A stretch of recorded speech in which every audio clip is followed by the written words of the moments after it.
Hello दोस्तों, आज हम हाजिर हैं आपके सामने यूपी टीईटी की पर्यावरण की क्लास लेकर। इसमें हम पर्यावरण के बारे में सभी जितने भी टॉपिक्स आपके टेट में पूछे जाते हैं उन सभी पर हम बात करेंगे। सबसे पहले आज हम बात करते हैं कुछ मेन पॉइंट्सों की।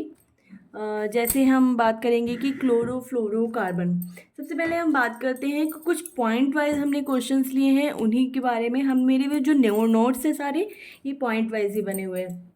जैसे क्लोरोफ्लोरोकार्बन, ये सीएफसी गैस आपने सुनी होगी। जैसे हमारे रेफ्रिजरेटर में, एयर कंडीशन में, गद्देदार सीट्स में, सोफ़ों में, इन सभी में, एरोसॉल स्प्रे में, इन सब में हमारी प्रयोग होती है सीएफसी गैस। इसमें सबसे जो घातक होती है वो कौन सी होती है? फ्रेऑन गैस। देखिए इसने मार्क किया है हमने, क्लोरोफ्लोरोकार्बन की सबसे घातक कौन है? फ्रेऑन गैस है। सीएफसी का प्रयोग रेफ्रिजरेटर, एयर कंडीशनर, गद्देदार सीट्स और सोफों में प्रयुक्त होने किया जाता है और एरोसॉल स्प्रे में भी इसका प्रयोग होता है। ये हमारी जो है सीएफसी वायुमंडल के समताप मंडल और या फिर स्ट्रेटोस्फेयर में उपस्थित ओजोन परत को नष्ट कर रही है। ओजोन परत की नापने की इकाई पूछा जाता है कि ओजोन परत की नापने की इकाई क्या है, तो आप बताएंगे डॉप्सन। ओजोन परत की नापने की इकाई क्या है? डॉप्सन। 100 डॉप्सन बराबर कितना दिए होता है? 1 मिलीमीटर। 100 डॉप्सन बराबर कितना होता है? 1 मिलीमीटर। पठार क्या होते हैं? क्वेश्चन पूछा जाता है पठार। बात कर ली हमने सीएफसी गैस के बाद। जैसे क्लोरोफ्लोरोकार्बन सबसे घातक कौन सी है? फ्रेऑन गैस है। सीएफसी का प्रयोग किस में किया जाता है? रेफ्रिजरेटर, एयर कंडीशनर, गद्देदार सीट्स और सोफों में प्रयुक्त होती है। एरोसॉल स्प्रे में इसका प्रयोग होता है। सीएफसी वायुमंडल की समताप मंडल या स्ट्रेटोस्फेयर में हमारी ओजोन परत, समताप मंडल और स्ट्रेटोस्फेयर को नष्ट भी करने का कार्य कर रही है। ओजोन परत की नापने की इकाई क्या है? डॉप्सन है। डॉप्सन 100 डॉप्सन बराबर क्या होता है? 1 मिलीमीटर होता है। अब बात करते हैं पठार। पठार वह स्थलीय भाग जो मैदान से ऊंचा तथा पर्वत से नीचा होता है तथा इसका शीर्ष भाग चौड़ा और सपाट होता है, पठार कहलाता है। पठार क्या कहलाता है? वह स्थलीय भाग जो मैदान से ऊंचा और पर्वत से नीचा होता है तथा शीर्ष भाग चौड़ा और सपाट होता है, पठार कहलाता है।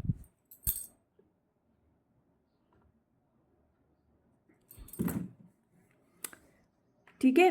अब बात करेंगे पठार भूपटल के। दूसरा क्वेश्चन ये भी पूछा है, एक पठार से क्वेश्चन अगर पूछा है कि पठार क्या कहलाता है, तो वह स्थलीय भाग जो मैदान से ऊंचा और पर्वत से नीचा होता है और उसका शीर्ष भाग चौड़ा और सपाट होता है, पठार कहलाता है। पठार भूपटल के द्वितीय श्रेणी के उच्चावच हैं जिनका विस्तार समतल भूपटल का 33% है। कितना है? पठार भूपटल के दूसरी श्रेणी के उच्चावच हैं जिनका विस्तार समस्त भूपटल का 33% है। कभी कभी पठार मैदानों से भी नीचे होते हैं। जैसे हमारे मैदानों से नीचे कौन सा पठार है? पीडमार का पठार, जो कि अमेरिका में है। इसको हाईलाइट कर लेंगे।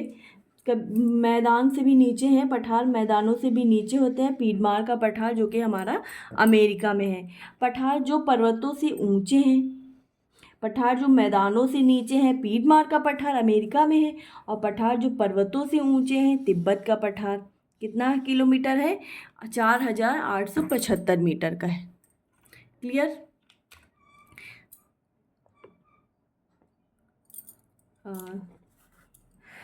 विश्व का सबसे बड़ा और सबसे ऊंचा पठार कौन सा है? तिब्बत का पठार है।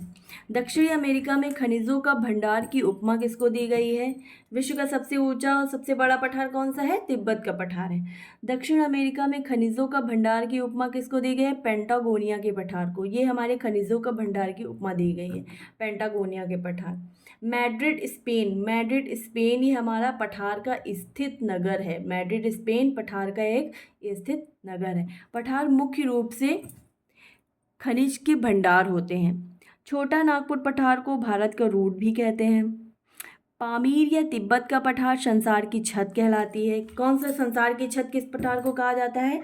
पामीर या तिब्बत के पठार को संसार की छत कहा जाता है। क्लियर? ठंडी जलवायु वाले पठार मरुस्थल हो जाते हैं। भारत में छोटा नागपुर का पठार विश्व का सबसे अधिक लाख उत्पादक क्षेत्र है। जो हमारा छोटा नागपुर का पठार है वह सबसे अधिक लाख उत्पादक का क्षेत्र है। क्लियर? ठंडी जलवायु वाले पठार क्या कहलाते हैं? मरुस्थल कहलाते हैं। और जो छोटा नागपुर का पठार है उसे विश्व का सबसे अधिक लाख उत्पादक क्षेत्र कहते हैं। एक लोयस, लोयस हमारा चीन में है और पोतवार पाकिस्तान में है। इसके पठार वायु के परिवहन और निक्षेपण में निर्मित पठार है। यूएसए में स्थित ओजाक पठार जस्ता और शीशा उत्पादन के लिए प्रसिद्ध है। जायरे क्या है? जायरे जाम्बिया में स्थित कटंगा पठार कोबाल्ट और तांबा का विश्व प्रसिद्ध उत्पादी क्षेत्र है। लावा पठार से काली, लाल और लैटराइल प्रकार की मिट्टी निर्मित होती है। लावा पठार से कौन किस किस प्रकार की मिट्टी निर्मित होती है? काली, लाल और लैटराइल प्रकार की मिट्टी। मृत घाटी, जिसे मृत घाटी ग्रेट बेसिन का पठार यूएसए में है। जलकत पठार कौन कौन से हमारे? चेरापूंजी पठार भारत में और शान पठार म्यांमार में। अपर्दन प्रक्रिया के आधार पर युवा पठार क्या है? युवा पठार दो हैं, कोलोरेडो का पठार और इदाहा पठार। अपर्दन प्रक्रिया के आधार पर प्रौढ़ पठार कौन से? देखो अब दो, जलकत पठार अगर पूछे तो चेरापूंजी का पठार और शानदार पठार है। जलकत पठार हमारे दो हैं। और अपर्दन प्रक्रिया के आधार पर युवा पठार कौन से हैं? कोलोरेडो का पठार और इदाहा पठार है। क्लियर। अपर्दन प्रक्रिया के आधार पर प्रौढ़ पठार कौन सा है? तो अपलेशियन पठार है। अपर्दन प्रक्रिया के आधार पर वृद्ध या जीर्ण पठार कौन सा है? तो मध्य राज्य का पठार है। यहाँ से क्वेश्चन पूछेंगे, देखो ऐसे, जलकट पठार कौन सा है? चेरापूंजी पठार और शान पठार। अपर्दन प्रक्रिया के आधार पर युवा पठार कौन कौन से हैं? कोलोरेडो पठार और इदाहा पठार। क्लियर। अपर्दन प्रक्रिया के आधार पर प्रौढ़ पठार कौन से हैं? तो अपलेशियन पठार है। क्लियर। अपर्दन प्रक्रिया के आधार पर वृद्ध या जीर्ण पठार कौन से हैं? मध्य राज्य का पठार। इतना समझ में आया। दूसरा, जम्मू कश्मीर के हिमानी निक्षेप से निर्मित पठारी भागों को क्या कहा जाता है? मर्ग। मर्ग नहीं होगा, गर्ग कहा जाएगा इसमें। जम्मू कश्मीर के हिमानी निक्षेप से निर्मित पठारी भागों को गर्ग कहा जाता है। अब पठारों के प्रकार की बात करेंगे। सबसे पहले एक पठार का प्रकार है अंतरा पर्वतीय पठार। कौन सा पठार? अंतरा पर्वतीय पठार। ये पठार चारों ओर से पर्वत से घिरे रहते हैं, जैसे हमारा बोलीविया। क्लियर नहीं लिखा हुआ है, सही कर देते हैं इसको। अंतरा पर्वतीय पठार, ये पठार चारों ओर से पर्वत से घिरे रहते हैं, जैसे बोलीविया का पठार, पेरू का पठार, मैक्सिको का पठार, कोलंबिया का पठार और तिब्बत का पठार। अंतरा पर्वतीय पठार कौन कौन से हैं? ये हमारे चारों ओर से पर्वत से घिरे रहते हैं, जैसे बोलीविया का पठार, पेरू का पठार, मैक्सिको का पठार, कोलंबिया का पठार और तिब्बत का पठार। क्लियर। नेक्स्ट बात करते हैं, नोट सही कर लेते हैं पहले। हाँ, सही दिख रहा है आप लोगों को। नेक्स्ट बात करते हैं गिरिपदीय पठार। गिरिपदीय पठार, हाँ, गिरिपदीय पठार, ये पठार पर्वतों के आधार पर स्थित होते हैं, जैसे शिलोंग का पठार, पेंटागोनिया का पठार, कोलोराडो और पीटगान का पठार, जो कि हमारे यूएसए में है। गिरिपदीय पठार, ये पठार पर्वतों के आधार पर स्थित होते हैं, जैसे शिलोंग का पठार, पेंटागोनिया का पठार, कोलोराडो का पीटगान पठार। गुंबदाकार पठार कौन कौन से हैं? ये देखिए, गुंबदाकार पठार में इनका आकार गुंबद के आकार का होता है, जैसे ओजार्क पठार यूएसए में है और छोटा नागपुर और रामगढ़ का पठार भारत में है। दो प्रकार के गुंबदाकार पठार हैं। गिरिपदीय पठार कौन कौन से हैं? पेंटागोनिया, शिलोंग और कोलोराडो और पीटगान। क्लियर। गुंबदाकार पठार कौन कौन से? ओजार्क पठार, छोटा नागपुर का और रामगढ़ पठार। महाद्वीपीय पठार कौन कौन से हैं? महाद्वीपीय पठार, ऐसे जो पठार होते हैं महाद्वीपीय पठार, देखो जो गिरिपदीय पठार है ये पठार पर्वतों के आधार पर स्थित होते हैं, और जो गुंबदाकार पठार होते हैं ये गुंबद के आकार का होता है। नाम से ही पता चल रहा है। गिरिपदीय मतलब आधार, गुंबदाकार मतलब गुंबद के आकार का।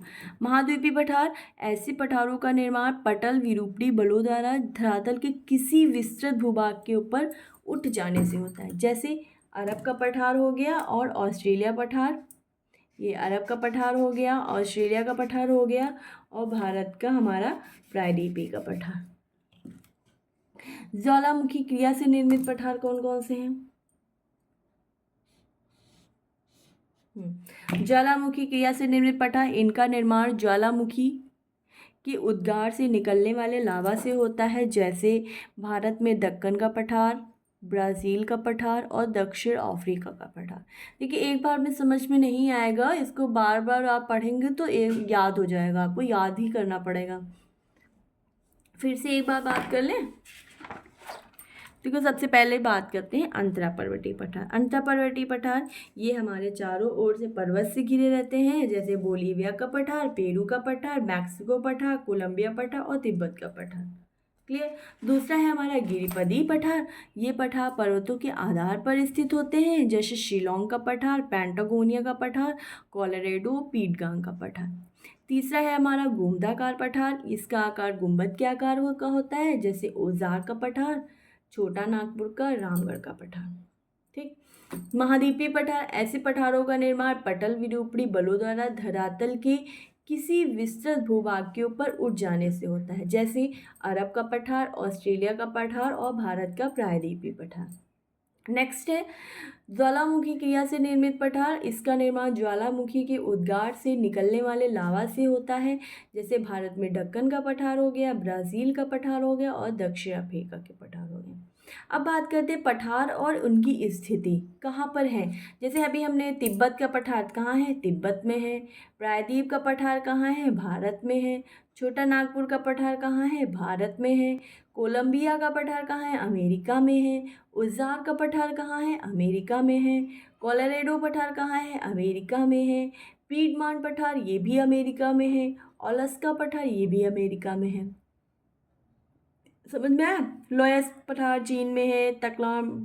तकलामाकन पठार ये चीन में है। शान का पठार म्यांमार में है। अबिशीनिया का पठार इथियोपिया में है। पैंटागोनिया अर्जेंटीना में है। मोटोग्रास का पठार ब्राज़ील में है। पोतावार पाकिस्तान में है। कोरात पठार थाईलैंड में है। गुयाना का पठार वेनेजुएला, गुयाना, सूरीनाम और फ्रेंच गुयाना में है। मेसेटा हमारा आइबेरियन प्रायद्वीप स्पेन में है। चियापास दक्षिण मैक्सिको में है। जोडो पठार पूर्वी नाइजीरिया में है। एशिया माइनर तुर्की में है। दक्कन का पठार भारत में है। आदामाना का पठार नाइजीरिया में है। बाई का पठार अंगोला में है। उबांगी का पठार सेंट्रल अफ्रीका में है। तासीली का पठार अल्जीरिया में है। किम्बरेले का पठार ऑस्ट्रेलिया में है। अहागार का पठार अल्जीरिया और लीबिया में है। लारेंशिया का पठार कनाडा में है। बोरबोरगा का पठार ब्राज़ील में। देखो भारत के प्रायद्वीपीय पठार जो प्राचीन गोंडवाना भूमि का एक भाग भी हैं। नेक्स्ट बात करते हैं। हाँ,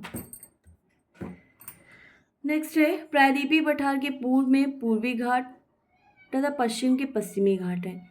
पूर्वी घाट और पश्चिमी घाट के संगम पर नीलगिरी पर्वत हमारा स्थित है। छोटा नागपुर के पठार की उच्चतम चोटी कौन कौन सी है, पारसनाथ है। छोटा नागपुर का पठार क्या है, देखो यहाँ से बात करते हैं प्रायद्वीपीय पठार के जो पूरब में है वो पूर्वी घाट और पश्चिम में है जो पश्चिमी घाट। पूर्वी घाट और पश्चिमी घाट के संगम पर क्या है, नीलगिरी पर्वत है। छोटा नागपुर के पठार की सबसे ऊंची चोटी बात करेंगे तो पारसनाथ। क्लियर। छोटा नागपुर का पठार, यह पठार मध्य उच्च भूमि का भाग है जो पश्चिम बंगाल राज्य के पुरुलिया तथा झारखंड राज्य के पलामू, धनबाद और हजारीबाग, संथाल परगना एवं रांची जिले के 8,07,239 वर्ग किलोमीटर क्षेत्रफल पर फैला है। सोन, महानदी, दामोदर एवं स्वर्ण रेखा पर इस पठार का प्रमुख नदियाँ हैं। मेघालय का पठार प्रायद्वीपीय पठार का बाह्यशाही अर्थात उत्तर पूर्वी अर्घ भाग है, जो शिलोंग का पठार भी जिसे कहते हैं। तो सब नेक्स्ट कल बात करेंगे कुछ नए टॉपिक पर।